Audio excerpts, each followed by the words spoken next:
Is Secretary Paulson the right guy to be spearheading this?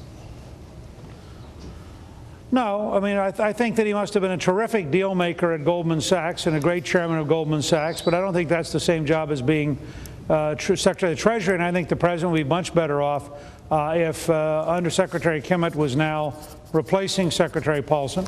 The administration won't like to hear that, but I think it's true. Now, one reason is that there's a step they could take tomorrow morning that would dramatically improve things with no congressional action, and that is to change the accounting rules that the Sarbanes-Oxley bill imposed on the system called mark-to-market. It's a complicated issue, but I think it's so central to our future, Greta, that every American needs to understand. We adopted an artificial rule which drives down the price of everything in a period when prices are declining. So we artificially make it much worse for companies.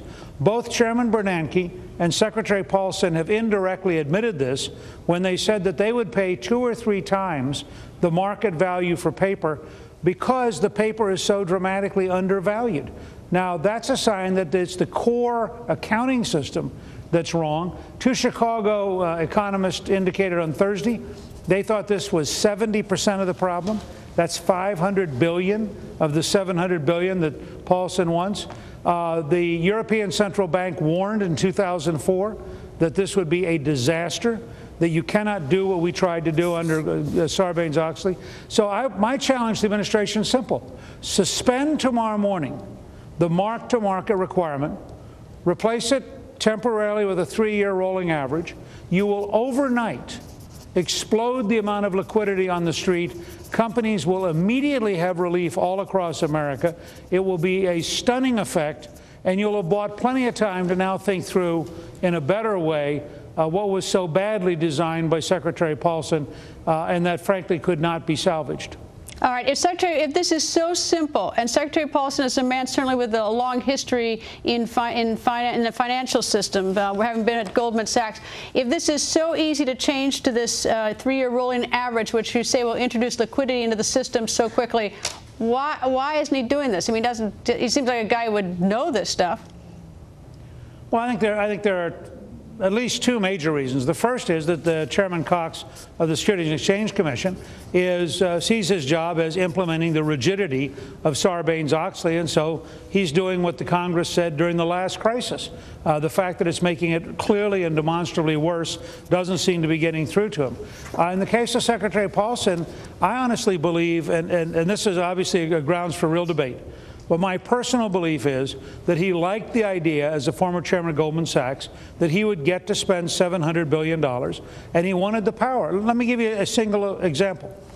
They could have come in and asked for a loan authority. They could have said, we will loan money at Treasury plus 2% to any firm that has a liquidity problem, but the firm has to work it out. It can't be a bailout. He didn't take that route. He was asked by House Republicans over and over again. He wouldn't take that route. He wanted the authority to go up and buy these assets, and by the way, to buy them at prices that he arbitrarily set based on his judgment, not at market value. And so I think part of this is, if you will, a kind of hubris that was centralizing so much power in the Secretary of the Treasury that I think it was very unhealthy for the American system. I was delighted when Senator McCain intervened the other day, and with his help, Congressman Boehner and the House Republicans significantly improved what was a very bad bill. And my fear now is that Speaker Pelosi will move to the left and make the bill dramatically worse by Thursday or Friday. All right, I'm going to get to Senator McCain in a second and his contribution, or at least or lack thereof. However, you'll say, of course, it was good, but others may disagree. But is Secretary Paulson, you say hubris. Is it hubris, or is it inept, or something else? Well, look, I can't tell you psychologically. I don't know him that well. No, but if you say that, but if you say this is obvious, and you say that your solution is one that will introduce liquidity so quickly, and if this is a credit crisis and people need credit to run their daily lives, I mean. I'm doing a speech tomorrow morning at the National Press Club. I'm going to outline quote after quote from person after person, expert after expert, saying that this particular accounting mess is a scandal. that it is causing a large part of the problem.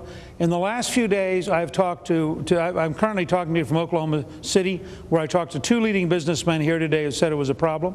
I was in Silicon Valley for 3 days last week, where people said it was a problem. I was in Atlanta Saturday talking to business leaders who said it was a problem.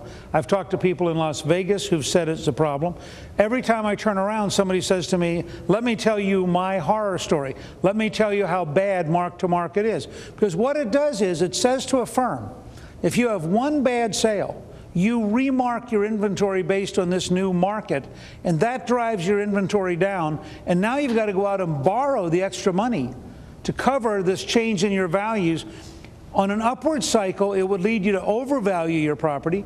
On a downward cycle, it leads you to undervalue your property. And all you have to, don't take my word for it, read the testimony of Bernanke and of Paulson, who both said, the chairman of the Federal Reserve and the Secretary of the Treasury, who both said under oath that they would pay 2 or 3 times the current market value because the paper is actually worth dramatically more than its current value. Now, that tells me what we have here is an accounting problem, which is leading to a liquidity problem. And as a simple test, I would challenge, Chris Cox is an old friend of mine. I would challenge him tomorrow morning, take the gamble. Suspend it for 2 weeks and see what happens. If it works beautifully, if the markets reliquidify, if we suddenly have dramatically less of a problem, then don't reimpose it. But if it turns out to be a problem 2 weeks later, you have the authority to put it back in. But take the gamble of helping America tomorrow.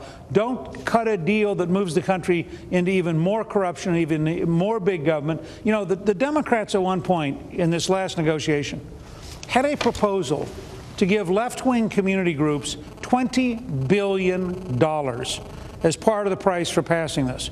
I can't imagine what they're going to try to charge on Thursday.